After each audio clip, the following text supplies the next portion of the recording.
Hi friend, welcome back to my channel. আজকে আমরা যাচ্ছি একটু শ্রীকোনাটা পুরা ঘুরে তোমাদেরকে দেখাতে।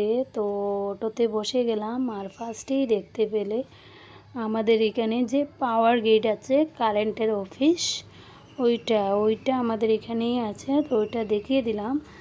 আর আমরা অটোতে বসে আছি, অটো দিয়ে যাচ্ছি, কারণ এত জায়গায় হেঁটে যাওয়া সম্ভব নয়, তাই অটো দিয়ে যাচ্ছি। কিন্তু অটোটা বেশ ভালো অটো, দেখাই তোমাদেরকে। দেখো অটোটার পজিশন কি, খুবই ভালো অবস্থায় আছে। ভয় করছে অটোটাতে বসে কিভাবে যাব, তো বসে আছি, ধীরে ধীরে যাওয়া যাক অটো দিয়ে। দেখো অটোটার কন্ডিশন খুবই খারাপ। তো ওই অটোর দাদাটা কথা বলছে সবার সঙ্গে। দাদা না, অ্যাকচুয়ালি আমি মামা মামা ডাকি। মামা একজনের সাথে কথা বলছে, একজন বলতে আমার বরের সঙ্গে কথা বলছে। আর আমরা যাচ্ছি, তো তোমাদেরকে শ্রীকোনাটা দেখাবো বলে। তো দেখো পুরা গ্রিন গ্রিন সবুজ এলাকা, সবুজের মতো পুরা এলাকাটা খুব সুন্দর লাগে, পুরা সবুজ আকার। তো এই যে সামনে দেখতে পাচ্ছ বিল্ডিংটা, ওইটা পাওয়ার গ্রিডেই, ওইটা পাওয়ার গ্রিডের একটা জায়গা। তো পিছনে আমি ছেড়ে দিয়ে এসেছি, আর একটা আসাম রাইফেল আছে। তো শ্রীকোনা জায়গাটা অনেক আগে অনেক অন্যরকম ছিল, এখন আর কি কিছু ডেভেলপ হয়েছে। তো আজকে আমাদের গরিবের গাঁওটা তোমাদেরকে দেখাবো, তাই আমি অটোতে বসে পুরোটা দেখানোর চেষ্টা করছি। তেমনটা দেখা যাবে না, তাও আমি যতটুকু আমার অটোতে বসে আসে অতটাই দেখাচ্ছি। দেখো এগুলো সাইডে সাইডে লোকের ঘর খুব, আর ভিতরের অনেক সুন্দর জায়গা আছে। তো ওটা তো তোমাদেরকে একদিন দেখিয়েছিলাম, ঝর্ণা আছে। তো দেখো ওই যে পাওয়ার গ্রিডের তারগুলা দেখছো, এই যে মাঠে কারেন্ট আছে, ওই যে উপরে তারগুলা দেখছো, এই তারগুলা কিন্তু অনেক মারাত্মক, তাই ওটার নিচে কারো ঘর বাঁধেনি আছে। আগে গিয়ে দেখো ওই যে তারগুলার উপরে নিচে দিয়ে গেলে এত শব্দ, ভয় লাগে। তো এগুলো হলো জেনুইনলি, এগুলোতে কারেন্ট, তাই ভয় করে। তো দেখো আমাদের রাস্তাটা, এটা হচ্ছে আমি যেখান থেকে ভিডিওটা স্টার্ট করেছি তার একটু আগের থেকে আমাদের ঘর। তো এখান থেকেই স্টার্ট করলাম। প্রথমে ভিডিওটা অন করবো ভাবছিলাম, কিন্তু হয়নি, এখন অন করে দেখিয়ে দিয়েছি। দেখো সাইডে সাইডে অনেক সুন্দর জায়গা, পুরো সবুজ এলাকা, খুব ভালো লাগে দেখতে। তাই এটা হলো আমাদের শ্রীকোনা। তো এখানে আসতে পারো ঘোরার জন্য, ভিতরে অনেক সুন্দর জায়গা আছে, ঝর্ণাতে অনেক মানুষ আসে, পাবলিক। তো আমি আজকে ভিডিও করে বানাতে পারিনি, তো ভাবলাম চলো আজকে শ্রীকোনাটাই তোমাদেরকে দেখিয়ে দিই। অনেক গরিব লোকেরা আছে আমাদের এখানে। আমাদের গাঁওটাই পুরা গরিবের এলাকা, গরিবই সব, আমরা সব গরিব। তো আমাদের গরিব হলেও আমাদের মন অনেক ধনী, আমরা খুব আনন্দের মতোই চলি। তো দেখো আমি অটো দিয়ে যেতে যেতে আরেকজনের সঙ্গে কথা বলতে শুরু করে দিয়েছিলাম, তাই। তো পুরা পাহাড়ি এলাকা দেখো, খুব খুব সুন্দর। দেখো ওই যে দূর দূর তক পাহাড়, দেখো খুব ভালো লাগে। এটা একদম কেউ হঠাৎ করে যদি মোবাইলে দেখে তো একদম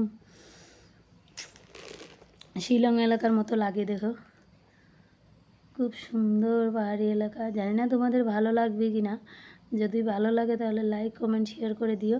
আর এখন যাচ্ছি আমি আমার দিদির বাড়িতে, মানে আমার বরের দিদি, তো আমারও দিদি। তো আমি যাচ্ছি আমাদের দিদির বাড়িতে। তো ভাবলাম শ্রীকোনাটা পুরো রাস্তাটা উঠাই, ইউটিউবে দিয়ে দেব, সবাই দেখবে শ্রীকোনাটা কীরকম। তো আমাদের ঘরের পাশ থেকে যদি অটো নিয়ে এইদিকে ভিতরে আসতে যাও তো 20 টাকা করে ভাড়া নেবে, তো ভিতরে আসতে পারবে। ওই জায়গায় একটা, ওই টিলাটায় একটা পার্ক বানানো হবে, যেটা অনেক সুন্দর করে এখন স্যাংশন হয়ে গেছে, কাজ শুরু হবে। তো ওইখানে তো সবাই আসবেই, তখন দেখতে পারবে জায়গাটা কত সুন্দর। তো চলো আজকে শ্রীকোনা এলাকাটা তোমাদেরকে দেখিয়ে দিলাম, নেক্সটে অন্য কিছু চেষ্টা করব দেখানোর। তো প্লিজ আমার ভিডিওটা যদি তোমাদের ভালো লাগে তাহলে লাইক কমেন্ট সাবস্ক্রাইব করে দিও। যদি লাইক কমেন্ট সাবস্ক্রাইব করো তাহলে চেষ্টা করব আগে আরও অনেক ভালো ভালো ভিডিও দিতে। তো প্লিজ তোমাদের কাছে রিকোয়েস্ট, সিকোনাটা দেখে নিলে। আর ওই যে ওই পাশে উল্টা দিকে আমাদের আরেকটা বাড়ি, ওই যে সুপারি বাগানের বাড়ি, কিন্তু এটা অ্যাকচুয়ালি আমাদের নেই, আমার শাশুড়ি মা বিক্রি করে দিয়েছে। আরেকজন ওই বাড়িতে থাকে এখন। ওই বাড়িটাও অনেক সুন্দর, পাহাড়ি এলাকার মধ্যে ছিল। তখন আমার বর অনেক ছোট ছিল, তো রাখতে পারিনি বাড়িটা। তাই বাড়িটা দেখলে এখন একটু আফসোস হয়, তাও দেখলে মনে তো হয় যে এটা আমাদের বাড়ি ছিল। যাই হোক, তো চলো যাওয়া যাক এখন দিদির বাড়িতে। ভালো করে দেখাতে পারিনি সিগুনা এলাকাটা, তো তাও যতটুকু উঠেছে দেখিয়ে দিলাম। নেক্সটে ভালো দেখাবো। কত সুন্দর লাগছে দেখো। তোমরা যদি কেউ ক্যামেরাম্যান থাকো, ভিডিও করো, কোনো কিছু রিলস বানাও, তাহলে এখানে এসে বানাতে পারো, রিলস বানাতে পারো। অনেক সুন্দর রিলস হবে, অনেক ভালো হবে, তাই বলছি। তো তোমরা এসে বানিয়ে দেখো, খুব ভালো লাগবে। ওকে, তো আজকের জন্য ভিডিওটা এখানেই শেষ করব। কিন্তু একটু এই যে এখানে একটা স্কুল আছে, দেখো এখানে একটা স্কুল স্যাংশন হয়েছে, ইউনিভার্সিটি, স্কুল নয় ইউনিভার্সিটি স্যাংশন হয়েছে, তো ওইটার কাজ চলছে। ওইটা যদি ওইখানে হয়ে যায় তো আরও ডেভেলপ হয়ে যাবে আমাদের সিকুনা। তাই যে সিকুনাটা আগে গাঁও এলাকা ছিল, তো এটা এখন টাউন এলাকার মধ্যে পরিবর্তন হবে। তো আমাদেরও অনেক আশা পরিবর্তন হওয়ার। তো চলো দেখা যাক আগে আগে কি হয়। আশা তো করি পরিবর্তন হবে সিকুনা। আর জায়গাটা অনেকই সুন্দর, তোমরা এসে রিলস বানাতে পারো, খুবই সুন্দর জায়গা, ভালো লাগবে। একদিন এসে ঘুরে দেখে যেও, যাদেরই ভালো লাগে। গ্রিন গ্রিন এলাকা, সবুজ সবুজ এলাকা, দেখো কত সুন্দর টিল্লা আছে, পাহাড়ি এলাকা, কত ভালো লাগে। তো এসে ঘুরে দেখে যেও, খুব ভালো লাগবে।